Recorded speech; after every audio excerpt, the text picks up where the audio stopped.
3 personnes non juives s'adressent à Hillel et Shammai pour se convertir, avec des demandes étranges, extravagantes. Le premier vient voir Hillel et Shammai, il dit « Je veux me convertir au judaïsme, écoutez bien, à condition que je sois le Kohen Gadol. » C'est le migrant qui arrive, il dit « J'accepte la nationalité de votre pays à condition que ce soit moi le président de la République. » Shammai lui monte la porte, lui dégage, sort. Il y a une deuxième personne, deuxième prétendant à la conversion qui vient. Il dit « J'accepte toute la Torah, mais j'accepte pas la Torah orale. » C'est l'étudiant qui demande d'être accepté et diplômé d'Harvard, mais il conditionne d'étudier un texte qui est apparu il y a 3000 ans et tous les commentaires qui viennent expliquer ce texte, j'en veux pas.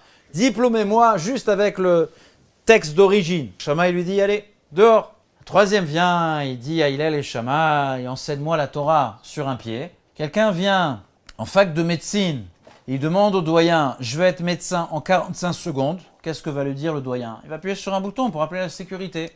Ils ont fait 10 ans d'études les autres. Tu vas apprendre la Torah sur un pied, le judaïsme il a plus de 3000 ans et tu veux tout savoir en 45 secondes.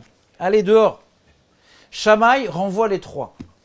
Hillel accepte les 3 et les convertit. Non seulement cela, il va tous les materner, les aider. Pourquoi? D'abord, les 3 vont devenir juifs à part entière. Ils vont montrer et prouver leur sincérité et reconnaître leur erreur. Grâce à qui? Grâce à Hillel. Les 3, Shammai veut les faire disparaître. Leurs demandes sont extravagantes, elles ne sont pas acceptables en l'état. Par contre, Hillel voit quelque chose d'autre et il cherche à les amener devant Dieu. Là, l'Halakha dit que quand quelqu'un vient se convertir, on sait très bien qu'on fait des conversions, mais tout d'abord, on le rejette quelque part. Pas méchamment, bien évidemment. On lui dit non, on l'essaye, on tente de le dissuader de se convertir au judaïsme.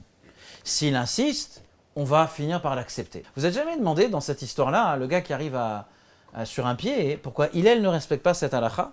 Quelle sincérité vous montrez lorsque vous demandez d'être le Kohen Gadol, ou de faire que la Torah écrite, pas la Torah orale, ou d'apprendre la Torah en 45 secondes? Quand quelqu'un vient avec une demande extravagante, on repousse ces gens-là. Imaginez-vous aujourd'hui un rabbin sérieux, un beddin sérieux. Quelqu'un vient avec une demande extravagante. J'accepte tout le judaïsme, mais le Shabbat, je suis obligé de bosser.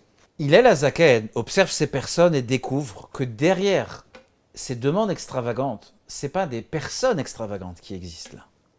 Il y a une certaine forme de sincérité en ces personnes. Pas dans les mots que ces personnes expriment, pas dans les mots qu'on entend. Hillel était capable, dont on n'en est plus capable, mais Hillel était capable de voir que derrière ces mots, il y avait des personnes sincères. Pas des personnes qui intrinsèquement sont égoïstes ou déraisonnables.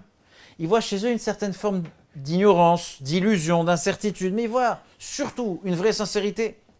Donc en fait, Hillel est la personne qui est capable, le maître qui est capable de voir de la nuance dans un être humain.